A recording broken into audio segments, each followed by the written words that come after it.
Hello, everyone, and welcome back to a pre-recorded episode of Play Pause Rewind. We're about to go on the holidays, but we wanted to get our episode out before we did. So another one of our time travel episodes where we and you are existing in very different times. Niles, how have you been since our last episode? It's only been like a week. I mean, it's great. I mean, all of our episodes are pre-recorded, I'd say. Yes, that's true, but not to this extent. No, yeah, he's just talking about our production schedule, but I'm doing great. Excited to talk about what we're doing. The film today, we're going to be speaking on Spider-Man: No Way Home. But how are you doing, Dylan? I'm good. Not much has changed in the last 7 or so days for me. Right. But I'm gearing up to go home for the Christmas holiday. Hopefully that goes okay with everything going on. But yeah, I'm excited to talk Spider-Man. Very hotly anticipated film, yeah. I would say. Newest MCU outing. We will do non-spoilers very briefly this time, I think, as always, because it's kind of hard to talk about this movie without spoiling things. But Spider-Man No Way Home, it's the third MCU film in the Tom Holland trilogy. I mean, it's kind of hard to call anything a unique trilogy within the MCU, but this kind of is. And the film, once again, is directed by John Watts, who directed the first two, and it stars Tom Holland, Zendaya, Benedict Cumberbatch, Marissa Tomei, Jacob Batalon, Jon Favreau, Willem Dafoe, and Alfred Molina. I chose to only list cast members who are in the trailer because that's important. And J.K. Simmons, he's here. And the film picks up where Far From Home left off. J. Jonah Jameson has outed Peter Parker as Spider-Man, courtesy of a video from Mysterio, claiming that Spider-Man killed Mysterio with drones. And the story focuses on how the fallout of that revelation affects Peter's life and the life of his friends, leading him to seek out the help of Doctor Strange. And that is all we can really say. But I was really, well, I guess first off, what were your thoughts on the movie overall? Like, I'd say it's almost like a 10 out of 10. Honestly, this movie is fantastic in just about every regard. Like you were saying, there was a lot of hype building up for this movie. And, after the other Spider-Man movie, what was it? Spider-Man Far From Home, I think it was. The ending of that movie was crazy, and I definitely think that was like an interesting place to leave it. And this movie did not miss a beat, like jumping right back into the scene, jumping back into the story. And, it was emotional, it was impactful, it was well-rounded, and, without getting too much into spoilers, did some great fan service as well. So I think, from just about every angle, this is a great movie. I've seen some people saying it's like the best Spider-Man or the best MCU movie in general. And I don't know if I'd go that far, but it's definitely up there. I think it's definitely top 5 or something like that in the MCU or something like that. Because it's just so great from every angle. It's really good. And I have very few negatives with it as well. I think there's some scenes, specifically action scenes, that could have been better shot or lit to where you can see what's going on. I'll explain more why in spoilers, but I was really worried going into this. I thought, just based on rumors that I was hearing and based on what I love about these movies, that it was going to be super bloated and unfocused. And I don't think I was correct in that fear. So that's really good. I really loved it. I think it's definitely the best of the Spider-Man movies in the MCU. And I like the first two a lot as well. I know people love to shit on Far From Home, but I like that movie. So I like them all, but this is the best. And I would agree. Yeah. And there's not much else we can really say.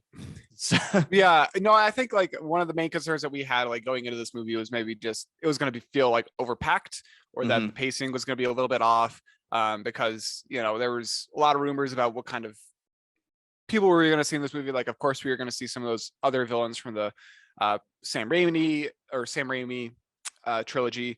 And I can't remember who directed the Amazing Spider-Man movies. Mark Webb. Thank you. But, because we knew that those villains were going to be in there, there was kind of this concern about, is everyone going to get the same amount of screen time? Is it going to be fair? Is it going to be rushed? And, honestly, in this movie, I didn't feel like that was a problem. The pacing was great. It kicked off really quickly, and it just maintained a really good pace throughout the movie. All the characters had really good screen time. It didn't feel too crowded to me. So yeah, honestly, don't have a lot to complain about it. But yeah, I think you're right. There's not much that we can say without getting too far into spoilers, because the spoilers really make this movie great. Yeah. Yeah. So spoiler time already. But as we are saying, like, I was super worried going into this because the rumors were hot that Tobey Maguire and Andrew Garfield were coming back. And then we got confirmation from the trailers that villains from those movies were coming back. And I don't know about you, but my favorite part of the Holland version of Spider-Man has been Peter Parker and his friends and his dynamic with his like high school friend group. I thought that was the most fun part of these and the most unique element Spider-Man had within the context of the MCU. And I was worried that would get put all the way on the back burner in favor of multiverse shenanigans with other Spider-Man and delivering fan service for other franchises. And I'm happy to report I was wrong to fear that. So it worked out pretty great. Nothing. I mean, the relationship with Peter and MJ is front and center the entire movie. Yes. Yeah. And the friends who aren't MJ and Ned do kind of get pushed to the side a little bit, but they're not as important, really. Oh yeah. Yeah. I was thinking about that too. Like, we didn't really see Betty I can't Brant. even remember her name, but the blonde girl from Far From Home. Yeah, Betty Brant. She's only in the one scene at the beginning at the school. Yeah, she's just there for a bit, and like the other kind of rich friend who's an asshole. That's Flash Thompson. That's Flash his Thompson. bully. Yeah, he's he's not really in the movie either. Like, he's in for like 5 minutes, like really quick. And I think that is totally fine. Those characters were nice in the previous two films, but that's not really what Spider-Man's about. So I'm glad that they kind of gave them a tiny little bit of screen time. Like, even Hannibal Buress's character, like the teachers at the high school, they were only on screen for like one scene, and it's like, yeah, that's all we need. We don't need any more of that. It was a funny scene though, because because Hannibal's character was like Team Mysterio and really upset. It was great, but I love that too, because it's a super awkward interaction, and then the camera pans over to see just like a hallway full of students all filming Peter, and oh my god, can you imagine? Yeah, it's awful. Yeah, it's totally it's nuts. And I appreciate, like, in this movie too, that different dynamic of like between Spider-Man and the public, because in the Tobey Maguire movie, or in those movies, I remember in the second one, he loses his mask when he's trying to like save that train or whatever, and he almost like falls off, but the people on the train save him. They pull him in, and they're like, he wakes up and he's like, oh my god, you all know who I am. And they're like, we're not going to tell anybody. You saved our lives, we love you, we're not going to tell anybody. Complete opposite in this movie. Like, everyone's like, you're Spider-Man, I need to get a picture. Like, yeah, well, that's what happens when your identity gets outed by your universe's Alex Jones. And can we just talk about how full Alex Jones they went with J. Jonah Jameson here? It's like even selling bullshit supplements on his dumb little show, and how at the beginning of the movie, when it cuts to him in his studio, and it's him in like a tiny room with a little green screen, and then he just like got on the Spider-Man grift, and that got him a whole big studio with a production team. It's like, yeah, it's so funny. I love that. I think that was just so clever of them to like choose that route and say, we're gonna like just go balls to the wall with that, but never actually say like InfoWars or Alex Jones. It's like, you could see the reference there, but they're kind of like walking like a steady line there. And it's so funny, because it is exactly what Alex Jones is. It's just hyping up misinformation to be like, yeah, buy these supplements, please. Like, buy these supplements, please. Yeah. They're gonna help you. The mainstream media is trying to censor InfoWars. We need your support right now. You got to buy this protein powder so we can survive another month. That's literally what he does. It's amazing. It's too bad. Yeah. It's like, if people were smarter and knew like that he was just lying, he would be the best. He would be so funny. But people believe him, so he's a problem. But J. Jonah Jameson was a delight in the scenes he was in. And we kind of get to have, like, based on the way this movie ends, like, there might be a dynamic between J. Jonah Jameson and Peter Parker later on, like there usually is, which would be fun. Like, the I way would it be all for starts that. off in this movie, there's no way like they have the relationship where he's like, get me pictures of Spider-Man, but now Yeah. you can have that. Well, and I love that, they chose to cast J.K. Simmons again Mhm. and have that kind of continuity between the universes of saying, in this universe, he's really successful and he owns a newspaper. And in this one, he's kind of a conspiracy theorist who just all of a sudden has a mass audience. Like, Yeah. it's like, oh, wow. Yeah, that's a very interesting way to kind of create that dynamic. Uh-huh.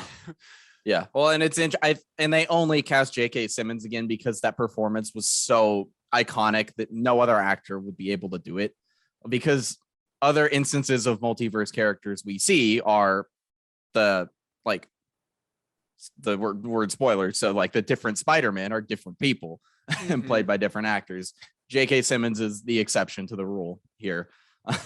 Yeah, he does such a fantastic job. And speaking of the other Spider-Man actors, I think we have to talk about them. Yes, because that is the big reveal that's coming through this movie. Whether you were following the MCU news like every day and you were looking for those like leaked images from the set, or you were just focusing on the posters, you kind of knew that Tobey Maguire and Andrew Garfield were going to show up at some point. But I still loved it. It was genius to like include them in this movie to begin with, especially when you're going off in the multiverse direction. You got to kind of build upon what's already been created, and this was a really smart way to do it. I loved how they introduced them into the story too. They're with Ned, he's like discovering his powers with the magic powers, and he's like, I need to find Spider-Man. And then they think it's Spider-Man and he comes through and it's the portal and it's Andrew Garfield. I think that was just such a delight. But yeah, I think that was such a great reveal. What did you think of it? I agree. I think they were used perfectly here. They weren't in it too much. The movie was patient with getting to them. And they both gave really strong performances, and I think gave good emotional cappers to their series, both of which were cut short.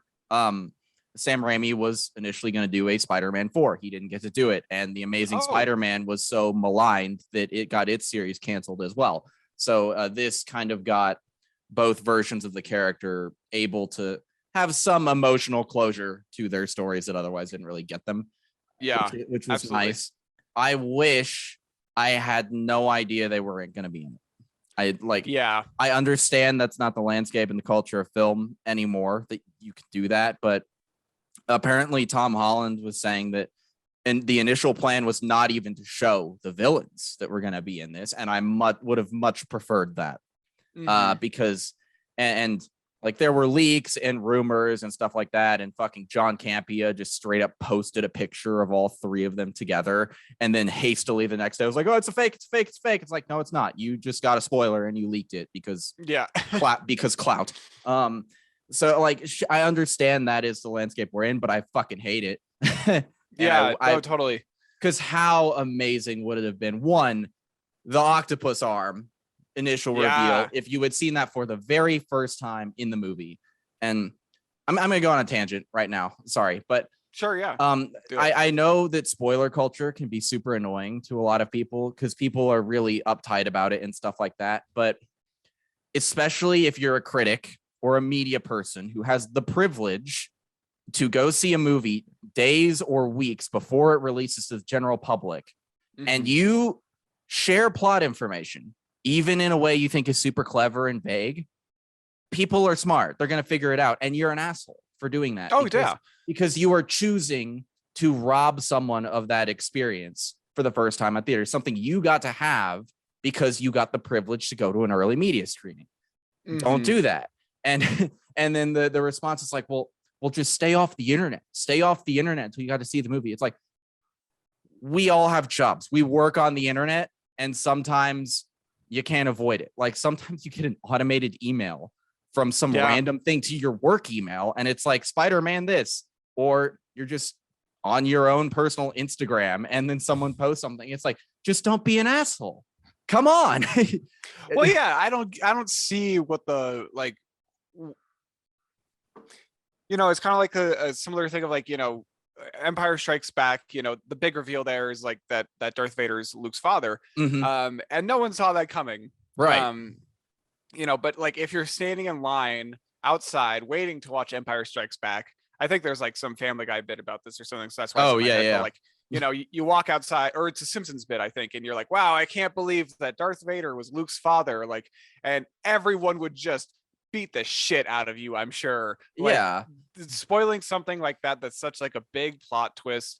Like, I don't, that's such a pain in the ass. And, it just makes you feel like, well, now the movie's not really even watching, Right. And it changes the way you watch a movie. And I understand, like, because I understand the frustration because you want to discuss things like that and you don't want to get like clapped if like you say something that someone else considered a spoiler. I understand that's really frustrating, but if you knew like the ending of this movie, and it changes the way you view the film. One, you've been robbed of the emotional context of that plot beat before you've gotten to experience it. And two, you're watching a movie looking for the thing that you know, unless the movie sucks you in so much that you forget what you know.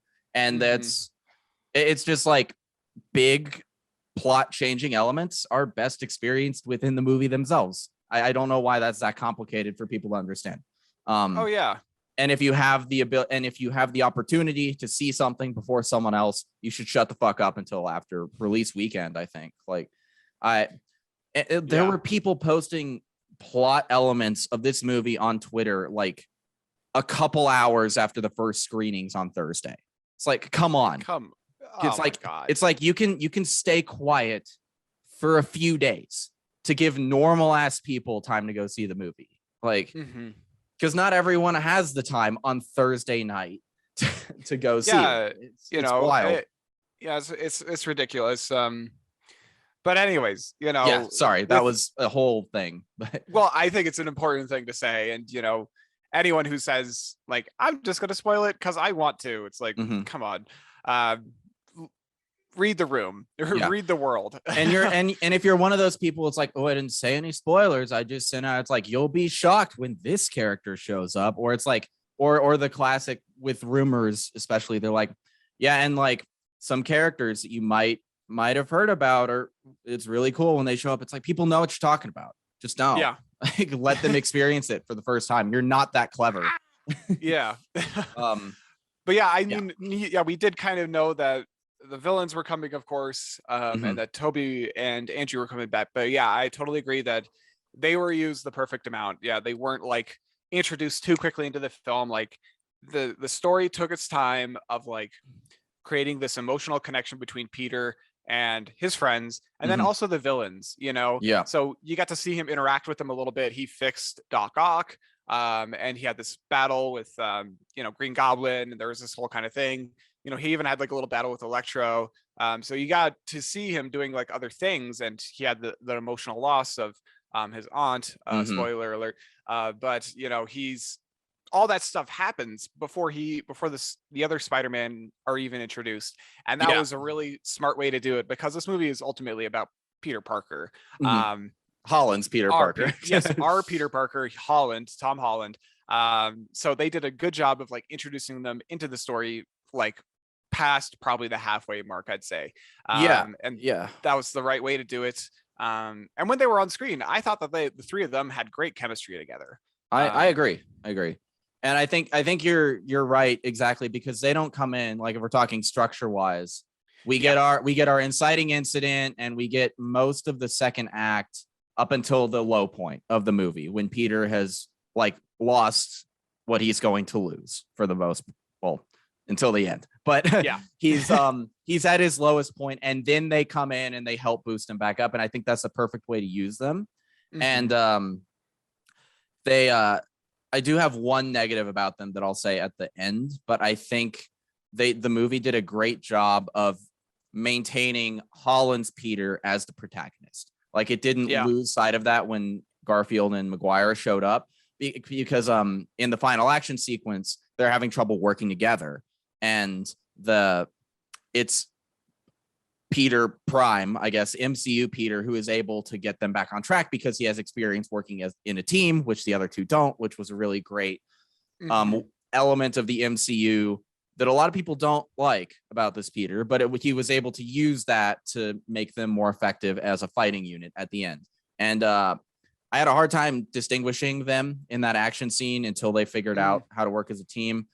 It's one of my only negatives with the movie is, and that's always the case with MCU movies. It's like usually cinematography and action scenes themselves are some of the weaker elements of these. And that's true here as well for the most part. But I'm going to be charitable here because I was more able to tell them apart after they start working as a team. So maybe that was a deliberate directing choice. I don't know. Yeah. And like when they're jumping around and stuff, it can be kind of, because you can tell the difference when you're looking at the costume, the details of it, because the three costumes are very distinct from each other, like Sam Raimi's and, you know, Andrew Garfield's and the newer one. They're all very different from each other. So when they're up close, you can definitely tell. Totally. But yeah, during the big fight, it did kind of get a little confusing at points. I'll agree. Because it's so dark. It's so dark and they move really fast, which I understand why all these action climaxes are set at night. Like it's easier to make CGI look good if the lighting is low, but it doesn't always look the best. Yeah, no, I agree. And I remember like at one point, you know, Lizard is like talking like in the dungeon or something like that, and half of his face is in shadow. And I'm like, what the fuck? Why is half of his face in shadow? Like, I don't know if that bothered anyone else, but yeah, I think that the shadows do kind of create an illusion that the CGI looks really good at certain points. But yeah, I think, anyways, the three of them were great on screen. And they had a really good banter back and forth, like the whole conversation that they had before the fight started. And they were talking about like, oh yeah, you know, I fought like this black alien who came down from space and like took over that body. It's like, I fought an alien here and in space. It's like, whoa, what? Like, they just had like a really good back and forth. I really, really enjoyed that part of the film. I loved that scene, and I love the scene in the science lab, like the science classroom at Peter's high school too. I think that was the best scene of all of them because they talk about their different lives, and they like I love that Tobey Maguire's Peter was almost giving like life relationship advice to Andrew Garfield's Peter because he hadn't really like put himself back out there since Gwen died, and he's kind of like, you gotta keep going, man. You gotta keep living your life. It's not just about Spider-Man. And I love the first scene on the roof where they're talking about with great power comes great responsibility, and how Maguire and Garfield connect over that because they've had the exact same experience with that line pretty much. And in the MCU, it's Aunt May who tells Peter that line. Maybe Uncle Ben did before as well. But the way they all bond over that ideal is really good. And the fact that Peter is still young, like Tom Holland's Peter is still young. So when he's fighting Goblin at the end, like he's not fully there yet. And he needs the older Spider-Man to hold him off and be like, no, you can't do this. I thought that was really a really interesting thing because Peter hasn't completed his arc at that point. It's at the end of that sequence that he really becomes who he needs to be. I'd agree. Because they step in right at that last moment before he makes like the ultimate mistake of taking a life. And, you know, we got some show notes on that later and we can talk about that more. But, you know, at the end of the day, Spider-Man is a good guy and he's going to do what he can to save every life that he can. And, you know, he's not going to kill people. And that's a great part of him. He's selfless and he helps others. And, you know, that really comes to fruition in this film. And especially through the villains, you know, because he wants to help these villains, even though they're kind of like arguably terrible people. But, you know, it's because they made a mistake. They can be corrected. They can be set straight and they can, you know, come back around full circle. And I really like that. The villains were like really multi-dimensional in this film. The one negative I have on the other Spider-Man real quick is just, and it plays into the villains too, but I think if you are a viewer who has just watched the MCU versions of superheroes, and I know that's not a problem for our age group, like we are the perfect target audience for this. Like we grew up with the Maguire movies and then we saw the Garfield movies and now have seen these. But if you're like 5 or 6 years younger, you may not see those movies. You may not have seen those. And a full emotional like reaction to this movie does kind of need at least knowledge of what happened in those. Like there's a scene where Andrew Garfield saves MJ. Great scene. But if you don't have the emotional context that is how Gwen Stacy died and he wasn't able to save her in that way, then that might not land quite as hard. It's not game breaking. I don't think. I think people who just watch the MCU, Peter, will still enjoy this, but it's worth noting because there are a lot of lines that seem very vague or whatever, but if you know the events they're calling back to from those old films, you get something. No, I think that's a good point. And yeah, if you didn't, because these movies are kind of made for kids. They're not necessarily made for adults all the time, even though they do have some adult themes and some more complex, like this narrative structure and just some themes in there too that are a little bit more complex. These movies are kind of designed for kids. And if you haven't seen the Tobey Maguire, the Andrew Garfield, you might be a little lost at times, but if you kind of know, like, have a general idea of like, oh, those movies existed, then I feel like you'll be kind of safe. But it does provide some good context, like you were just saying.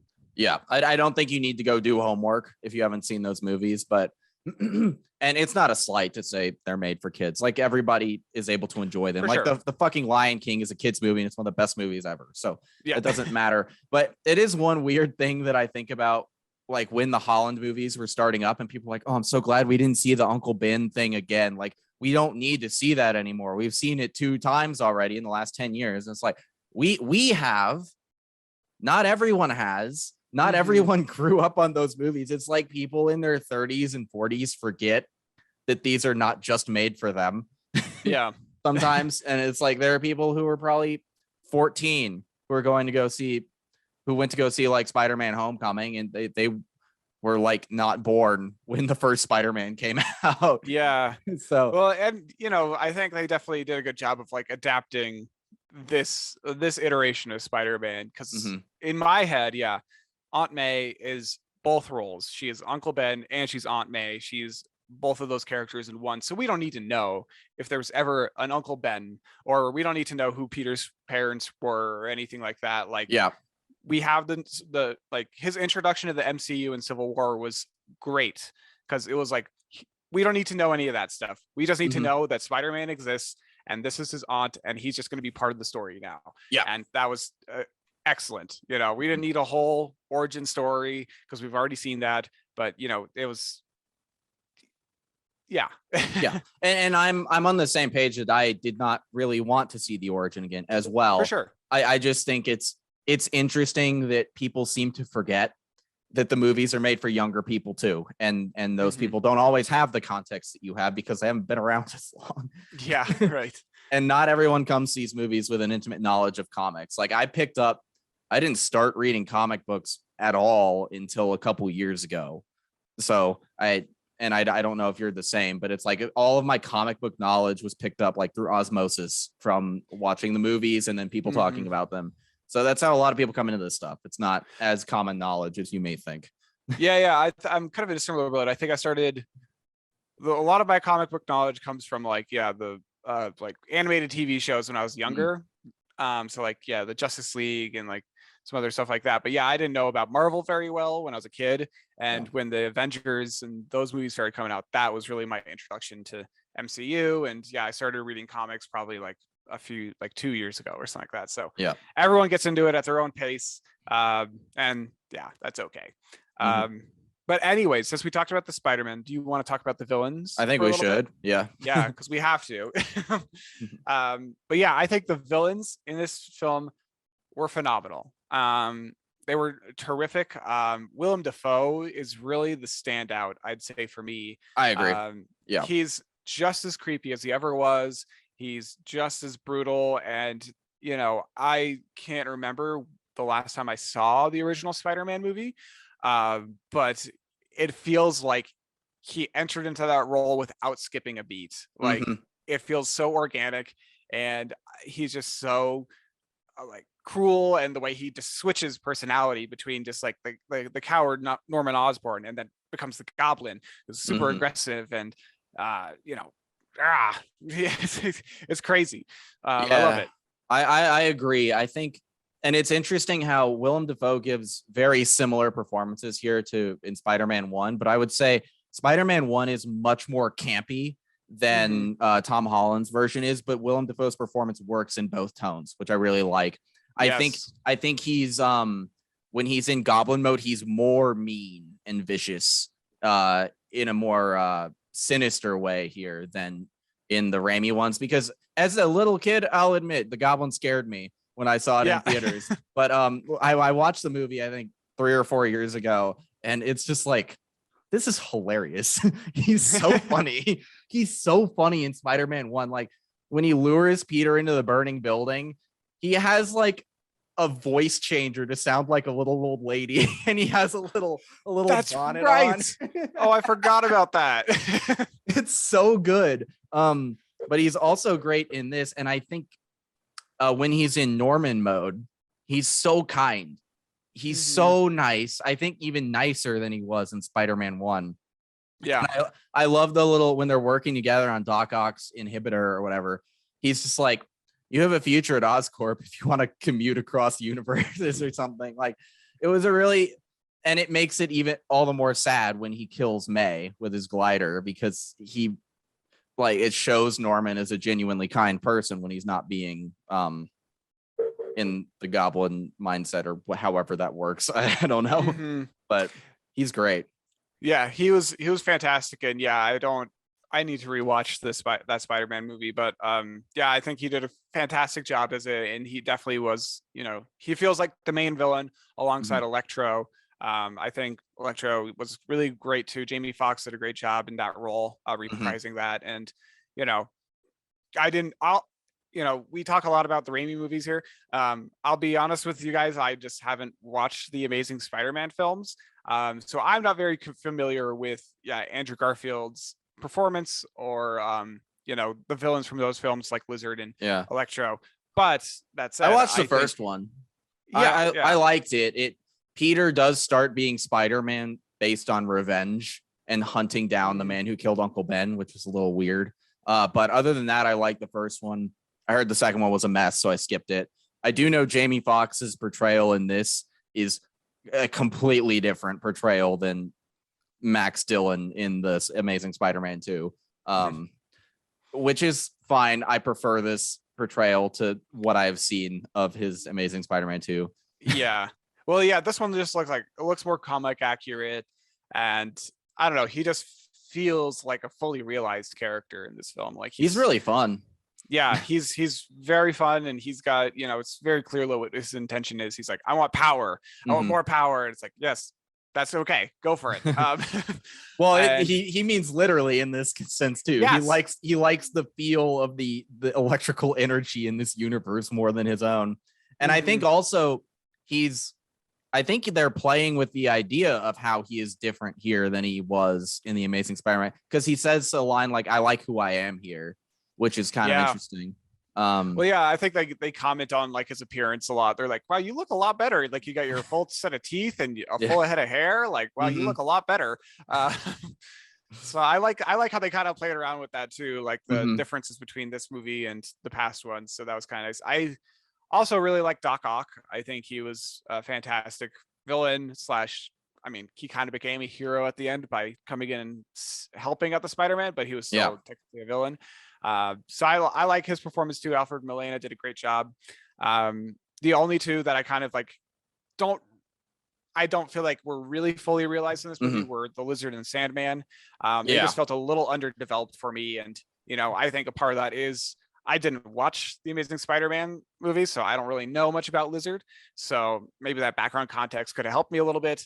And to me, Sandman from the third Spider-Man movie, that movie is kind of messy for sure. There's a lot going on, you know, with Venom and Tobey Maguire and the Sandman and New Goblin. New Goblin. Thank you. So there's a lot going on in that movie. So, it feels like, from what I recall of Sandman, that character did transfer over to this film because he has that kid and his wife. He wants to get back to them. But to me in this movie, it just kind of felt like throughout it, the motive of Sandman was a little unclear. Like, did he want to return to his old universe or not? Did he want to get cured? Like, it kind of felt like it wasn't super clear to me. What I got from him was he wanted to go back to his first, and I think he was consistent with where he was in Spider-Man 3, because when he first shows up, he's helping Peter immediately without question. Which is great. I liked that. And he's on board with going back to his universe, but Electro kind of convinces him that they're going to kill them. And then Doctor Strange kind of confirms that. And that's what causes him to turn on the heroes, because I think his motive is he doesn't want to die, which relatable. Totally. Yeah. I think that they could have maybe him and Lizard could have benefited from just a little bit more screen time, but I don't know. They were still pretty good in the movie overall, I'd say. Yeah, they were fine. Lizard, I don't think, having seen Amazing Spider-Man, there's nothing of Lizard's character in this movie, so you don't need any knowledge about him. Yeah. I think he's just there to fill out the roster. And it has been pointed out jokingly that like there is the makings of a Sinister Six here, but the sixth villain just like forgot to show up because he was getting drunk at a bar, and that is Venom. Yeah. Courtesy of the post-credit scene, which is a very funny post-credit scene, because apparently in the post-credits of Venom, he is flung into this universe. What he does in this universe is find out about it from a bartender, get drunk, and then he is removed from the universe. Yeah. It's like, very funny. But he does leave the symbiote behind, which we'll talk about later on. I also liked Doc Ock though, and I loved the moment with him and Tobey Maguire's Peter at the end, and it's just so heartwarming. He's like, "Oh, you're all grown up. Like, this is great." And it's just because Otto Octavius in Spider-Man 2 was a good person. He just got like hijacked by the arms, and it's nice to see them remember and acknowledge that. I was really worried that he was gonna just be a villain in this, and it would undercut the big sacrifice and character growth he had in Spider-Man 2, but it doesn't. He's used really well. Yeah, I would agree. He was a great addition to this film, and he was Alfred Molina did a really good job with that role. And honestly, I also kind of like that moment at the end between Andrew Garfield Spider-Man and Electro. I thought that was kind of a nice moment too, where I thought you'd be black. It's like, oh, you're from Bronx and you help people. I thought you were going to be black. It's like, oh, that's kind of a funny thing of him to say. Yeah. And it's a little Miles Morales tease for eventually we'll get him, I am sure. And my other concern I had going into this, which was also unfounded, I was really worried that none of these villains have relationships with Tom Holland's Peter Parker. And I thought that was gonna, and I guess like every movie that introduces a new villain in theory has this problem too. So it was probably a stupid thing to worry about. But I was really concerned that they were introducing so many villains that had no connection to this version of Spider-Man. But it worked. They spent time, because of the save the villains nature of the plot. Like, they had got to spend a lot of time together and developing the relationship before it really got tested later on. So it was great. I was surprised at how well it was done. Yeah, I loved it. It was great. And another good aspect of the film, shifting gears here, is Zendaya and Tom. I think they have great chemistry on screen, and I know that since they're dating off screen, I feel like they have some really good chemistry too. I've seen some like those videos from the press tour, and they're very cute together. Like they seem very much like they're having a great time together and a good relationship. So I'm happy about that. Yeah, and I'm sure them dating is beneficial to their on-screen romance, as it was with Andrew Garfield and Emma Stone in their movie. Yeah. It helps the romantic chemistry when the people involved are actually romantic. Because it felt genuine, it felt real. And you were talking to me about this yesterday when we went out for a drink, and it felt like a good depiction of a healthy relationship on screen, where it wasn't like complicated like it was with Toby and MJ. The original film, like they had a very complex relationship. And I didn't watch The Amazing Spider-Man, but I feel like there could be some problematic relationships with in the superhero dynamic between them and their spouse. There could be some tension there, but here that wasn't really the case. No, and it all comes back to just one moment for me where it's pretty early on after he initially tried the spell with Doctor Strange, and he explains what is going on to MJ and Ned, and then MJ is just like, dude, just let's talk about it next time. You're not in this alone. We'll figure it out together. And then he's like, okay. And she's like, okay. And it's great. It's just like, I don't know. It's just a healthy dynamic. It's like he did something without talking to her. She's like, hey, let's talk about it next time. And they're like, okay, we'll talk about it next time. It's just because in like the CW Arrowverse shows, which I used to watch a lot, like that sort of drama would be milked for 1 to 5 episodes before they resolve it. And it's like here, it's like, no, okay, we're figuring this out. We like each other. We trust each other. Talk about it. It's great. Liked it. Yeah. Like, I don't consider it a betrayal at all. Let's just talk about it next time. Yeah, exactly. And it's just like, it shines a light too on the fact that like they are still kids, and Tom Holland or Peter has been like doing this by himself for a long time. So he's used to doing it by himself. And she's like, dude, you don't have to do that anymore. Like, we know you can lay your problems on us. We'll help you with them. It was just cool. I liked it.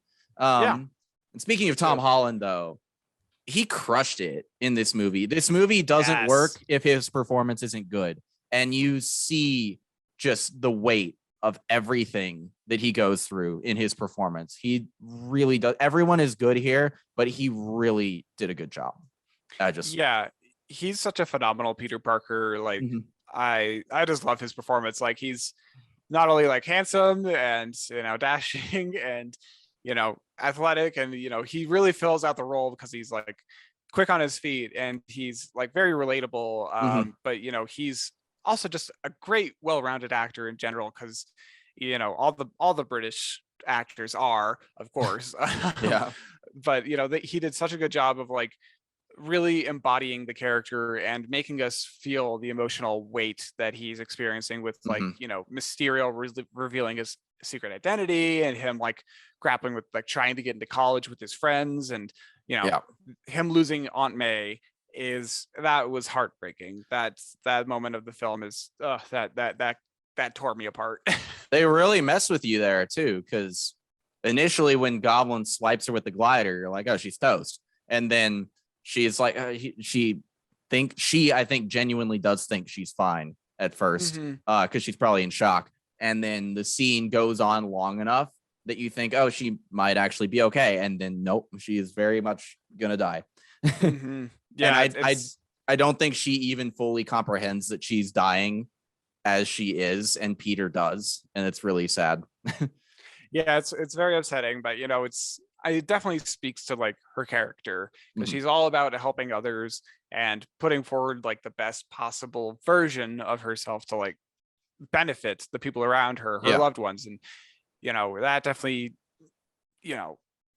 that's what she was doing in her final moments, was like, Peter, don't worry, you did the right thing, like just stay the course and you'll figure it out, and everything's gonna be better for it in the long run. And that was just beautiful. And Tom he was great during that scene and throughout the entire movie too. You really 100%. Feel the weight of what he's going through. He's a great actor. Let's shift gears a little bit. We'll talk about some side characters. Thoughts on Doctor Strange, his inclusion here, his role? What did you think about him in this? Well, Doctor Strange, it was great. Honestly, the part of me is like, do I want more of him in this film?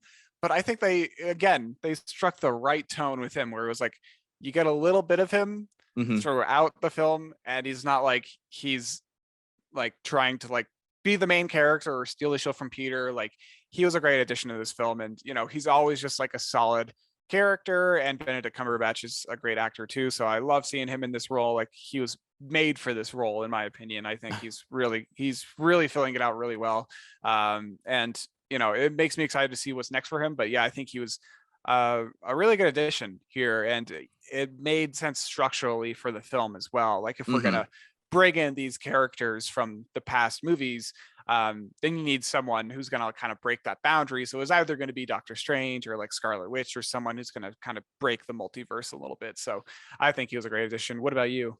Yeah, I really liked him here, and I thought he was used pretty well. He didn't exist in a way where Peter could lean on him throughout the whole movie. Like they're working together very briefly at the start, and then it's always fun to have an excuse to see the heroes fight each other. And I think that action scene in the mirror dimension between with Peter and Strange fighting was really fun, and the way Peter beats him in his own turf was really interesting. He found like a mathematical pattern in what Strange was doing in the mirror dimension, which was really cool. And then he shows up at the end again to do what he needs to do there. I think we're saving that part for a little bit later in the discussion, but yeah, and I mean, I always like seeing Doctor Strange. I'm excited for his next movie, and I hope the reshoots haven't butchered whatever Sam Raimi was going for with it. No, yeah, and I thought that was so funny, like how he was like, once he got out and he like trapped Strange on that dimension, he was like, dude, I just fought him. I just fought Doctor Strange and I totally kicked his ass. Yeah, like, it was like, great. He's so excited about it. And it's like, hell yeah, I would be excited about that shit too. Like it's a cool fight too.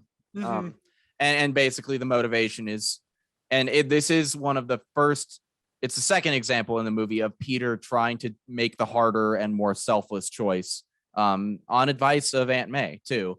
And he eventually pays the price for doing that, but we'll get more into that in a little bit. But yeah, I like Strange. I like him every time he shows up in these movies. Yeah, he's a good little side character that pops up from time to time, and like, you know, what was it, Thor Ragnarok? That was like Thor Ragnarok and Infinity War, obviously. Yeah, and Infinity War and Endgame, and you know, in What If, even I like him when he shows up in What If. So I'm excited for Multiverse of Madness. That'll be neat. And I think it's funny that he's not Sorcerer Supreme.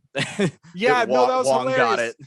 I totally forgot about that. It's so funny. It was like, oh yeah, he got it off of a technicality. Although, like, Wong should have it anyway. He's been in that business for so much longer than Strange, but eventually Doctor Strange will become the Sorcerer Supreme, and I'm excited to see that, whatever that even means. Yeah. No, yeah, that was funny. And yeah, you know, I remember seeing like fan theories online about like, is Doctor Strange really who he says he is in this movie? Because like, why is there snow everywhere? He's got the gray hair on the side of his head. Like, I just saw like small little fan theories, like maybe he's a villain too. Like maybe it people could be like thought he was fucking Mephisto. Yeah, and it's like, guys, no, that's way too complicated for this movie. Like, yeah, I did love, like, in all the marketing material, the Sanctum Sanctorum is just full of snow with no explanation. And then what did they say happened in this? Like someone left a portal open and a blizzard blew through or something. Yeah, that was it. And there are just two people in there shoveling snow into trash cans. Like the dialogue of the scene is happening, and in the background there are two people just shoveling snow in the lobby. Yeah, I love that. I thought that was so funny. Yeah. And I enjoyed Cumberbatch's performance at the end as he's doing as he's protesting what Peter's asking him to do. Like his voice even cracks a little bit, I think. Like you can tell he's like annoyed with this child who keeps fucking things up, but he's also like, we did save the world together. It's kind of a friend of mine. I don't want to do this, but he knows he has to. It was a good character moment for him as well, I think. For sure. Yeah, I love that. And yeah, speaking of side characters, there was another great reveal in this movie of a long kind of awaited reintroduction of a character, Matt Murdock. Yay! Yeah, super cool. Yeah, I mean, I haven't seen the Daredevil. I know that you watched a good portion of the show on Netflix. Yeah, I was watching all of the Netflix shows for a while. I fell off about halfway through Punisher. Punisher was just really grim, and I didn't want to keep watching it. And the Iron Fist first season wasn't that good. The Defenders wasn't, which was their Avengers style team up, wasn't as good. Luke Cage started out awesome, and then I think did not maintain that level of awesome through the whole season. So, but Daredevil seasons 1 and 2, and apparently season 3 is fantastic as well, are great. And the first season of Jessica Jones is also great, but I haven't seen any more of that. But yeah, it's exciting. Matt Murdock from the Netflix shows is back. Daredevil is here. So great. Another instance of like last week or the week before, Kevin Feige made a statement that if Daredevil is ever to reappear in the MCU, it would be Charlie Cox playing him. Mm-hmm. And now I'm like, why'd you say that? Yeah. He said it. And should we do a Hawkeye spoiler here? By the time this comes out, yeah, it'll be. Yeah, it's fine. Yeah. I mean, we saw Vincent D'Onofrio return as Kingpin in Daredevil on the Wednesday. And then the very following day, we see Matt Murdock as Daredevil in No Way Home. It's like, Feige, you could have just been quiet for one more week and we would have had these as, and I mean, they were very heavily theorized in both cases. But yes, but it's like, well, when you said that, now we know it's coming. It kind of blows the door open. And yeah, that reveal in Hawkeye of Kingpin in there, it's like, oh, interesting. Because I'm not familiar with the Daredevil series on Netflix very much, but I know that Kingpin is the villain of Daredevil. So now that Matt Murdock has been introduced and Kingpin has been reintroduced as well, it'll be interesting to see if there's kind of a recurring dynamic between them, or like what kind of plans they have for the future. So I mean, I'm excited for it, but yeah, I totally agree. It's like, why did you have to say that a week before this movie comes out, when everyone's kind of speculating on whether or not that's Matt Murdock's arm in the trailer? Yeah, it's just like, and it wasn't actually, because that's not the scene that Matt Murdock shows up in, but it's just a weird decision to make, like, because you didn't have to say that, and then we would have all been surprised, kind of. But yeah, I don't know. I just think it's very strange. It is strange, for sure. But I mean, I'm glad to see Matt Murdock in there. I might go back and rewatch the Daredevil series now. Yeah, it's good. It's really good. And I've heard it's really good for sure. Yeah. And I mean, there's one thing though, like the Netflix shows are much more brutal, physically and darker than the MCU typically is, and I would like to see that maintained in projects centered around those characters in the MCU. It's still like PG-13 violence, I think. Right. But it's a little bit closer to R in terms of both violence and sex, but like, who gives a shit? Well, yeah, I mean, from what I've heard too, is that Moon Knight is supposed to be hyper violent. It's going to be like a really intense show. Okay. That one's coming up. So I think the fact that I've heard that rumor, maybe it could suggest that they're interested in introducing more violent themes like that. So maybe that could happen with the Daredevil violence kind of continuing over into the MCU. That would be nice. Yeah. So you never know. They may have to make a more closed loop to ensure that like younger audiences who aren't comfortable with that or can't see that are still able to understand what's going on when those characters appear in broader universe stuff. But we'll see how it goes. But I'm happy. Yeah. I'm happy Charlie Cox is here. He's great. He adds a lot to that character. So yeah, speaking of the legal, like as him as a lawyer, that was funny when the brick came in through the window and he caught it. Like that was very funny. He's like, I'm just a really good lawyer. Yeah. But I also really liked that scene where they're in the whatever it is, like the cop station or whatever, like the federal building, being kind of interrogated, and like Peter Parker's trying to explain himself, and then he sees MJ walk by and she's like, don't say anything without a lawyer. Yeah. Like, that is 101. Don't say anything without a lawyer. Yeah. Their entire like YouTube channels dedicated to going through interrogation footage where people like just start talking without their lawyer, and the cops use various different techniques, and it's really fun to watch. It's kind of messed up that the cops are so good at manipulating people, but absolutely. They're interesting videos. So, but yeah, you're right. And then Ned just spills the beans on everything. Yeah, it's like, dude, come on, you should know this better. But yeah, I thought that was a funny scene, and yeah. Anyways, it is weird that like that well, it's the Department of Damage Control, I guess, but it is weird that they knew Nick Fury was off planet. It's a little odd. You would think that would be kept on the down low. Yeah, it's like, oh, weird. Yeah. Yeah, that's a good point. I didn't even think of that. But what else do I say about this? Anything? I don't know. I don't know if I think we talked through that pretty well. One thing that I do want to bring up here is the to quote George Lucas, these movies feel like poetry. They rhyme. Yes. Or this movie rhymes. Like it does feel like it's rhyming with the past Spider-Man movies in a lot of ways, not just like by bringing back the old characters of Garfield and Tobey Maguire, but also just like the like some of the structure of the film, some of the lines, like they were really clever, like in how they wrote this script and how they delivered it. It was just really funny, and they definitely built upon like moments of like cultural relevance too. Like I remember in the first Spider-Man movie, you know, Norman Osborn, he has that line of like, you know, I'm something of a scientist myself, and that became a meme. Yeah, of course it did. And he says that line again in this movie, and he really hams it up in this one too. He's like so leaning funny. He's like leaning against the wall. He's like, you know, I'm something of a scientist myself. Yeah, it's so great. I'm like, he said it. He said the thing. And I thought that was great. And you know, the line of great power comes great responsibility. We've heard that before in the other Spider-Man movies, and I think that's actually a thing from the comics too. I'm not sure. It probably is. If it wasn't before, it is now, I'm sure. Yeah, I'm sure it is. Yeah. But you know, there's also like some interesting like structural things, like in the final scene of the movie, or one of the final scenes, you know, he goes to the coffee shop to try and speak to MJ, and like he's got this whole speech prepared, and MJ looks at him and she waves, but she's really waving to Ned behind him. And then she kind of treats him like a complete stranger.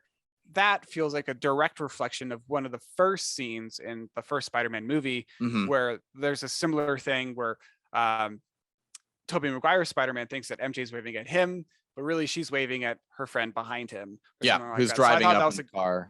Yeah, it was like a good visual callback to like that. And I'm sure if I rewatch this movie, I'd find a lot more of those callbacks. But you know, I think the other two that I really noticed was when Aunt May, you know, obviously she gets hit by the Goblin's hovercraft, similarly to how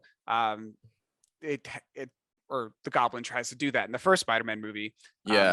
In the first one, that's how Peter finds out that Goblin knows who he is, because he goes to Aunt May and like scares the shit out of her. Yeah. And I mean, I was also thinking of like just the hovercraft like coming in. That's how Green Goblin dies. You know, he gets stabbed by the hovercraft. But yeah, absolutely. There was that kind of similar dynamic with Aunt May. And you know, Tobey Maguire in this film, he gets stabbed in the back by Green Goblin at the end of the movie. Kind of a reference to the end of the first film, because in that movie he does the backflip over the hovercraft, and Green Goblin basically impales himself. So I thought that was kind of an interesting, visual callback to that film as well. So I think definitely on rewatch, like, because I'm gonna go see this movie again. I feel like I want to. If not in theaters, I'm gonna see it again when it comes out on Disney Plus or whatever. But I feel like there's a lot of those thematic callbacks and the rhymes to the previous films, so I really appreciate them doing that. I want to talk a little bit about like what makes Peter Parker Spider-Man. And a big critique a lot of people have had about this version of the character is that his life was overall too good. Like, he's not depicted as overly poor. He goes to a really good school. He has good friends and a healthy relationship with his girlfriend, and he has the like financial and social backing of the Avengers.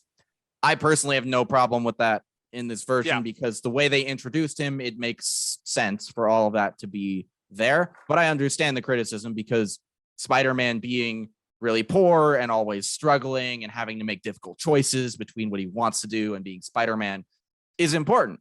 But this movie is about all of that stuff he had falling apart, but Peter remaining who he is in spite of that. And I think this movie really gets to the heart of what Peter should be.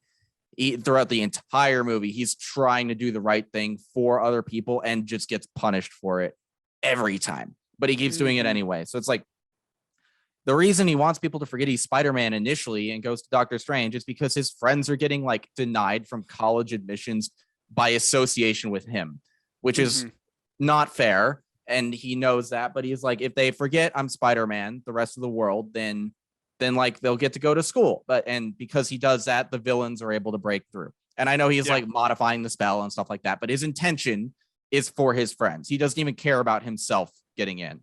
And then later on, he listens to Aunt May to help the villains, to like make them, to fix them and send them home. And as a result of that, Aunt May is killed by the Green Goblin, and Peter loses his last parental figure. And then at the end of the movie, he wants to stop the multiverse from continuing to crumble in, and everyone knowing who Spider-Man comes to him. And to prevent that, he gives up every relationship he has. Literally every person in the world forgets who Peter Parker is. Like, you can't suffer more than that, I think. And it's a huge sacrifice. Yeah. All for just doing the right thing and being a good person. And I think that's a great way to reset Peter into the default for Spider-Man. And it really, I think it addresses people's criticism, hopefully. And it will make his future status quo maybe even more impactful, because because we know what he gave up and why he did it. For sure. Yeah, I think you definitely hit that on the head, because it's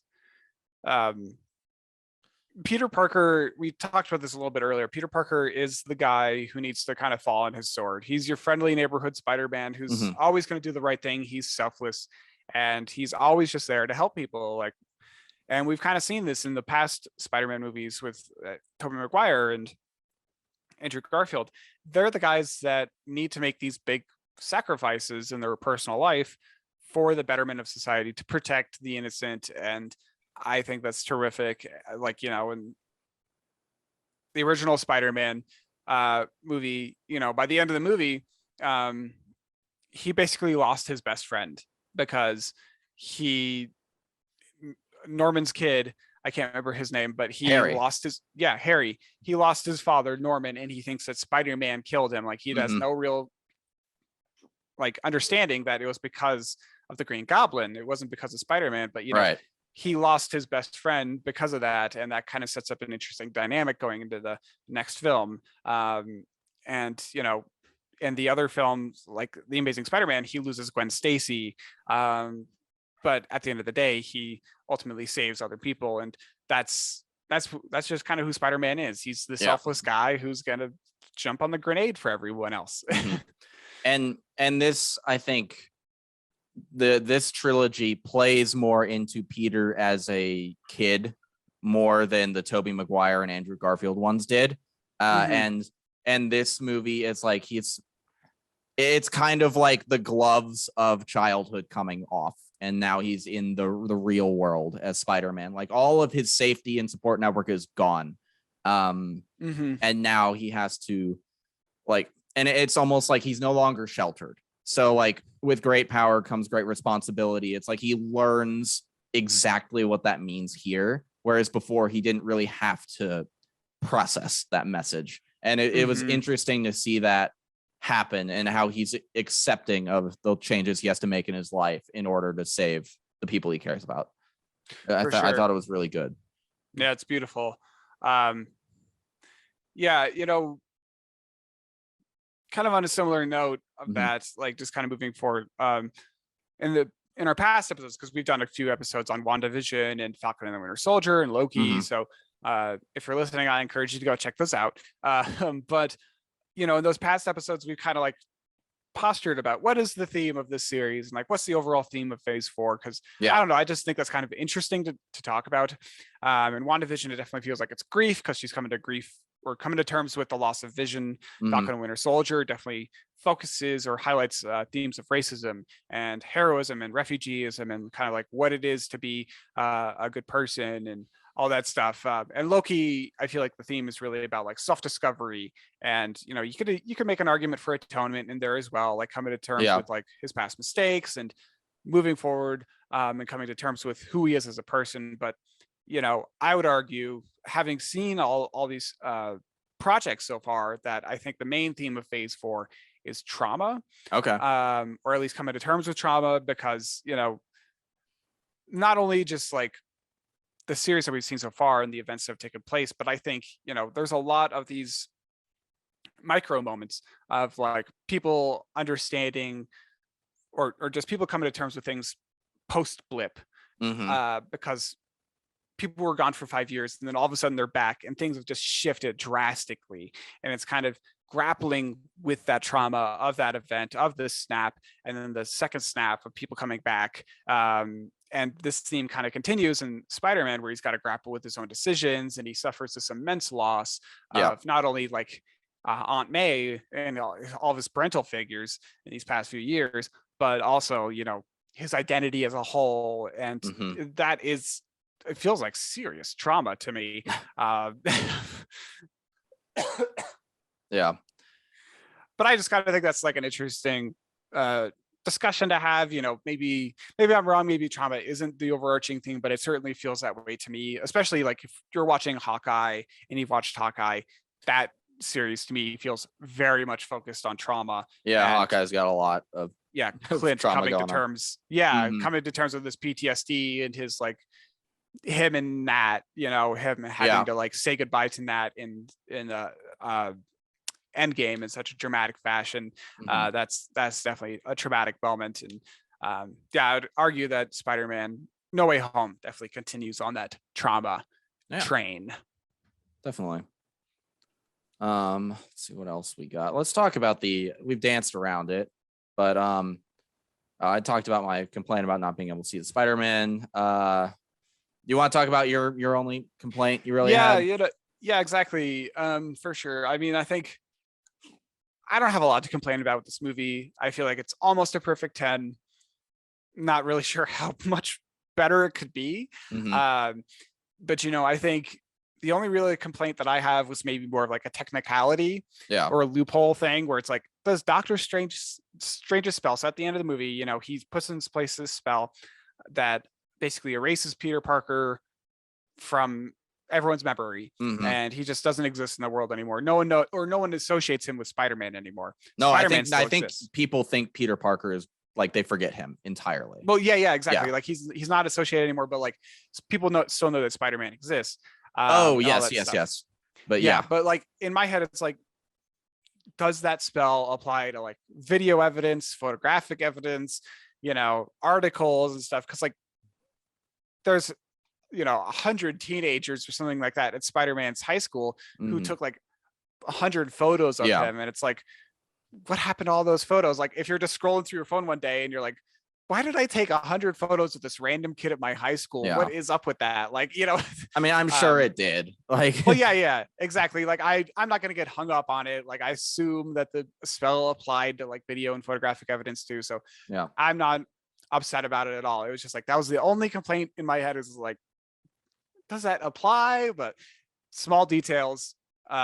Otherwise, this movie is like just stellar all the way around. And the only other wrinkle I have, it's not a problem because I understand it's not important, but like the villains are more or less on the road to redemption, I suppose, at the end of this, or they're cured, they're fixed, and they go back to their universes. And I'm disclaiming here, it does not matter to this movie. I did not need an explanation, but it's like some of those changes are going to have like vast ripple effects in the other universes, right? Because like if Norman is not killed by his own glider, then Harry has no reason to hate Spider-Man. Norman is not dead. What does and like Toby and Andrew's characters have progressed since then. So it's just like a little interesting thought. Like, are their lives going to be significantly different because of this? What are the logistics of that? I don't really care. It's just a fun thought to have because you know, some of those villains' deaths really changed a whole lot. And it's like, if Electro isn't bad, like are they able to save Gwen Stacy from Harry Osborn, Green Goblin, and Amazing Spider-Man 2? Like, who knows? It could, I don't know. Maybe we'll see if we ever return to either of those universes. I guess Sony might have the ability to do that. I don't know. That's a good question, and I've thought about that too. It's like the whole timeline part of it is, it can get very messy and confusing. So they got to make sure they're not like getting too messy moving forward with whatever movies and TV shows they want to do, because I know that in the comics, at least, as the multiverse is introduced, things get a little bit crazier and it can be a little bit messier, and you're like, I'm getting lost. What narrative am I supposed to follow? Right. And I'm not going to think about it too much. I don't really care. It's just a fun Exactly. thought. I do think it's interesting that we're leading into Multiverse of Madness, and we have a couple different like springboards for multiverse stuff happening. And I'm not sure what I'm guessing it's going to be the events of Loki that are most involved in kickstarting the plot of that movie. But who knows? It could be anything. Well, it definitely feels like to me that these movies or these events are kind of taking place along a similar timeline. So, you know, like I think I saw like a video that someone timed when Wanda became like the Scarlet Witch. Finally, she got her costume, and that occurred in the episode like around the same time that Kang, like He Who Remains in Loki, was kind of having that realization of, oh, I don't know what's going to happen anymore. So I think maybe things are happening simultaneously or something similar. So, but yeah, it is a kind of a good question of like what's going on, like when is the multiverse really going to come into flux? I bet they're doing real world reason is they're probably giving multiple entry points to that story, assuming that parts of the audience will not have watched the Disney Plus shows. So they're probably like, and I bet within Multiverse of Madness, the explanation for what's going on will be vague enough to where it could be applied to this or to Loki. That's probably what they're doing.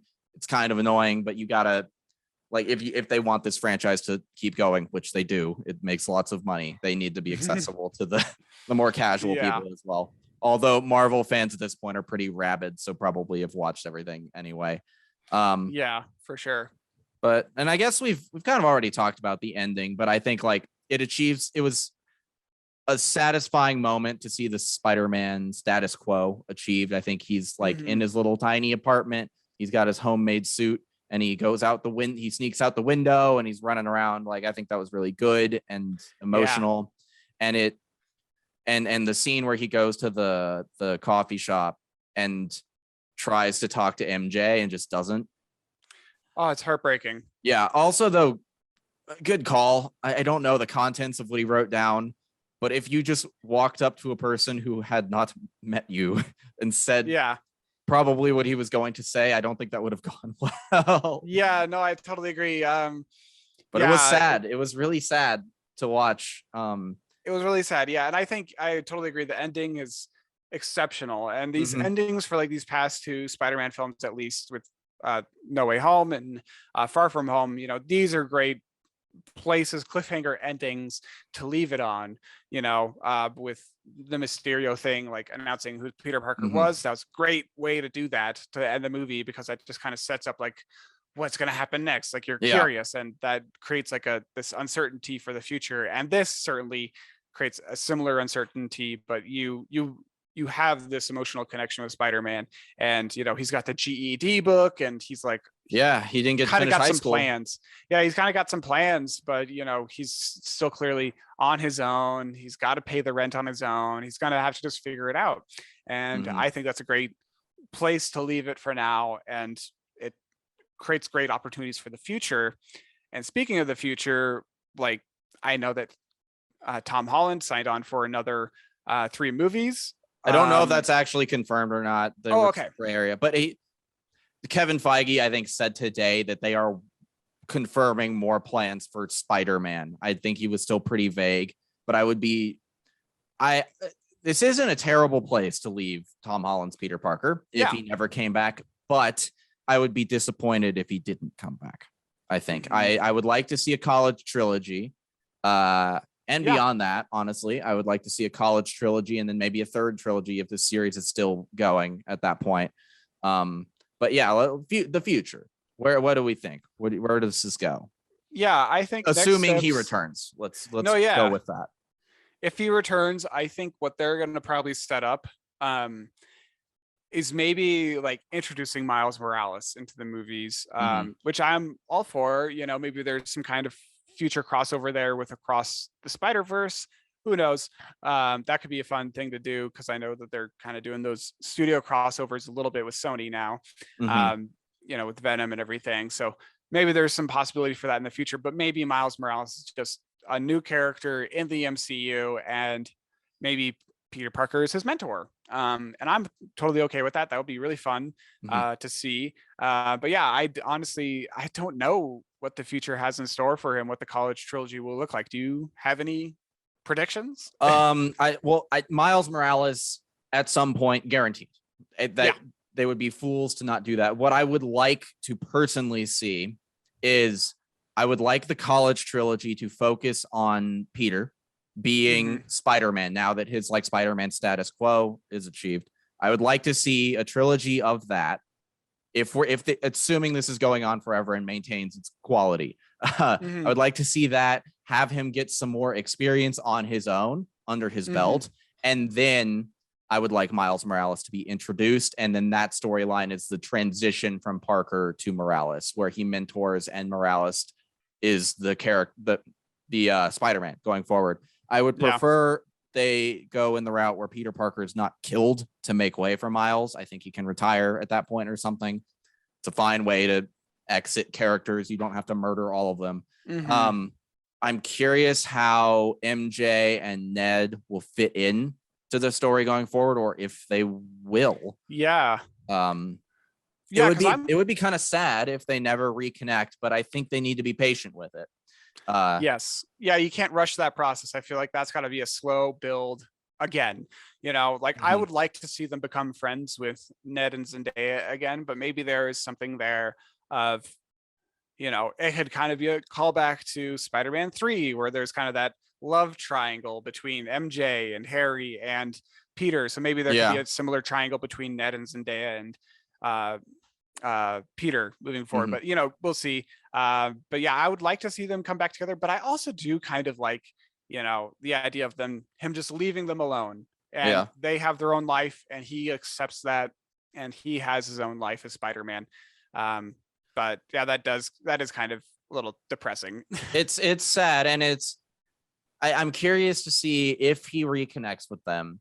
Will they eventually get their memories of him back, or will it be a new relationship that he has to form? I think both options could be interesting, but I like MJ tells him to come find her and get their relationship back. So I think leaving that as never executed upon would be kind of mean, but I think they need to take their time. Sure, yeah. And maybe it's over the course of the whole trilogy and they're not fully back to where they are until the end of it. I don't know how that would work. I don't know if it would be good, but I definitely, I would like to see them involved in some way. Maybe, I don't know what else is going to be going on in those movies. And Miles Morales has got to be here eventually. I think he's meant to be super young in the MCU at this point, but I guess if he didn't get blipped, maybe he aged 5 years, whereas Peter and them didn't. So that would, that could accelerate his entrance into the movies as well. I would be okay with that. I would too. And maybe Miles Morales is introduced, but not yet bit by a spider. And maybe that's how maybe that is built up to as well in the sidelines. And that, I mean, that could bring Donald Glover back into the fold too, because he is the Prowler. So that could be fun. So many possibilities. Toby and Andrew going forward. What do you think? Anything more from them? I think it's done, honestly, with them. Like I'm open to seeing them like reintroduce in another multiverse scenario, like maybe in the Across the Spider-Verse movie. Because I know that they're going to do like 2 parts to that. So maybe there could be some opportunity for them to kind of integrate them into that movie. That would be one fun. Of those two. That would be fun. But yeah, I think in terms of like the MCU and like their relation to Tom Holland's Peter Parker, I think this was enough. I think they should know that that was good enough. We don't need to necessarily see them again. But you know, I'm not ruling out the possibility. Like I wouldn't say no to seeing like, I don't know, 10 minutes or 5 minutes of like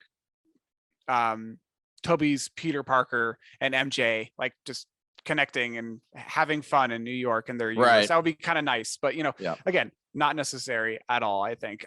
No, I think this gave them both pretty good closure. I have seen ideas floating around that maybe they reintroduce Andrew Garfield Spider-Man in the Venom verse / Morbius verse, because his Spider-Man was at points a little edgier than Tobey Maguire's was, at least. I don't think the Tobey Maguire Spider-Man would totally fit. And I guess Venom, it became kind of goofy too. I don't know. I haven't actually watched it. I shouldn't say anything about it.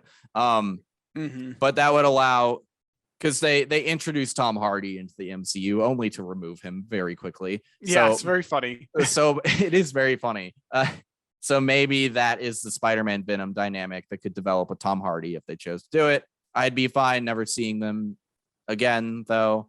I did love when Toby gets stabbed and he's like, I'm okay. I've been stabbed before. He's like, I got this. Yeah. But I mean, speaking of like Tom Hardy, you know, he did kind of leave that small drip of the symbiote behind. So that does open the door of like another project for the college trilogy is, you know, maybe Spider-Man has to fight Venom or something like that. And that would be the whole black suit thing too, that could happen. Yeah. And it would work better than Tom Hardy's Venom in this specific universe, because it's like, can you imagine like a Tom Hardy aged man just having relentless beef with a teenager? Yeah. Like, it just doesn't really work. So I think they have done that so that both universes can utilize the Venom symbiote, and that way, and maybe they've inked the deal where the MCU can use other Spider-Man villains within their movies as well, and Sony can do whatever they're doing also. I don't know how the legality of all that's going to work out, but Tom Hardy was in the movie just enough. I love Tom Hardy. I just am, from what I've seen, not enamored with the style of the Venom movies. But. For sure, yeah, I understand that. And yeah, I might watch those at some point. I haven't seen them either. I'll get to them. Yeah. But overall, any other thoughts on Spider-Man? No, but I've really liked it. I think it's excellent. It's one of the better Marvel movies. It is the best MCU Spider-Man movie. I have no interest in ranking it amongst Andrew Garfield and Tobey Maguire's. Like, I'm not going to do a tier list for people. I don't think that's interesting, but it's really good. Yeah. Well, yeah, and it was just, no complaints about it, like, at all. It was just very fun all the way around, and you know, it sets up a very interesting premise moving forward for the MCU, and you know, it built upon things that have been established not only in the MCU but previous films. So they were really smart about how they went about creating this movie. So yeah, near perfect film in my book, I'd say.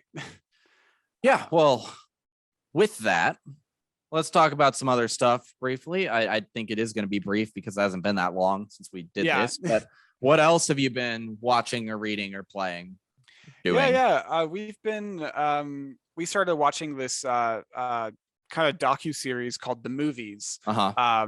It's I think it's produced by CNN, but it's also I don't know if you've seen those, like the small little they're like the series of like the 1970s, the 1980s, the 1990s, and there's like an episode, I can't exactly remember where they're streaming it, but like there's an episode in each one of those series for like the 90s and 80s and even the 2000s or even the 50s, where it's like there's an episode on like politics, and there's an episode on I've heard about it, I think. Yeah. So it's like real world stuff about like what happened at the time, what were the politics, what was like the social structure, like what was going on in cinema, what was going on in these other respects, and like music. They have like music episodes, and they're really interesting, but I think they realized people really like the film and the music episodes the most.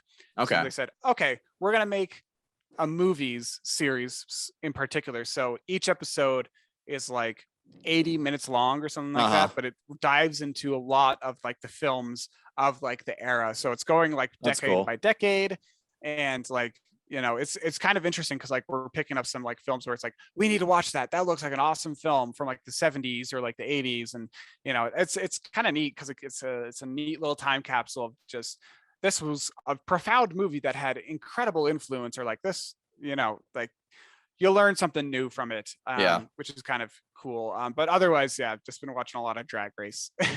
Of course, Um, always. yeah. What about you, Dylan? What have you been up to? I mean, I'm still reading Dune. I'm still playing Halo Infinite, but I started season 2 of The Witcher last night. I just watched the first episode because got home late-ish, but solid start. Didn't blow me away or anything, but I like The Witcher a lot, so I'm excited for more. Yeah, I'll need to watch that. Yeah, I saw they released the second season, so that's on the watch list for sure. And I think that's it for now. So when this releases, it'll be December 29th. So hope you had a happy holidays, dear viewer and listener. Have a great and safe new year. I know we're running into another variant coming up, so be careful. Yeah, stay safe. Get vaccinated if you haven't, please, because from what we understand, it's pretty much guaranteed that you will get COVID from this new variant. So please be careful. Please be safe, be smart. And we'll see you in 2022 for an episode on The Matrix Resurrections. Who doggy? I am excited. This movie is like, people have seen it already, and early reviews are like really good or hated it. And great. That makes me so excited. Yeah, I love a good polarizing film. I've already seen a couple reviews complaining about how woke it is, and it's like, bitch, have you seen The Matrix? Like, do you remember the originals? Yeah, it's like, did you understand what they were about? Apparently not, because the red pill movement happened. So that's, which I think is probably why this new movie is allegedly very meta and probably explicitly progressive. So I'm excited to see that. But yeah, I'm into it. But yeah, thank you all for listening so much. Yes. Dylan, where can people find you online? All over the place, on Instagram at DylanD1026, on Twitter at D-Day Movies, on YouTube at D-Day Movies, and on Twitch at D-Day_movies. I've got that Halo 4 video out on the YouTube channel right now. It's Halo season, so go give it a watch if you are interested in what's going on in the Halo universe. But Niles, where can people find you online? People can give me a follow if they want on Instagram at Niles Got No Styles. Yeah, always appreciate a new follower. But yeah, we hope that you're enjoying Play Pause Rewind. We really enjoy making it. These episodes are really fun, and it's just a fun time to talk about movies and new media and all that stuff. So we really appreciate all of our listeners. You guys are fantastic. We hope you keep tuning in to our episodes. Absolutely. Happy New Year, nerds. Peace. Happy New Year. Bye.